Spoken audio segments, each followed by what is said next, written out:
Jednog dana u parku uz dečije igralište jedna žena sede na jednu klupu pored jednog čoveka. Ono tamo je moj sin, reče žena pokazivajući prstom na malog dečaka u crvenom džemperu koji se upravo spuštao niz tobogan u pesak.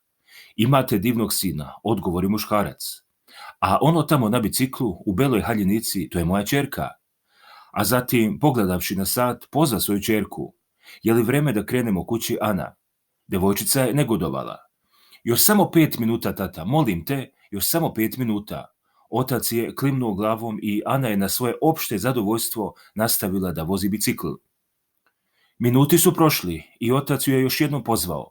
Je li sada vreme, Ana? I Ana je opet negodovala. Još 5 minuta, tata, još samo 5 minuta.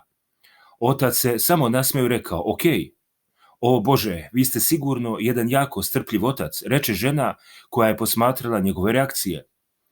Čovek se okrenu prema njoj i reče, njen stariji brat prošle godine vozio je bicikl u blizini ovog parka. Pijani vozač je naišao, udario u njega i ubio ga.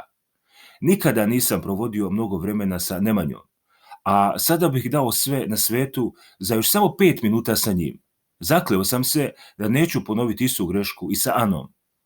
Ona misli da ima još 5 minuta da vozi bicikl, a u stvari ja imam još 5 minuta da je gledam kako se igra.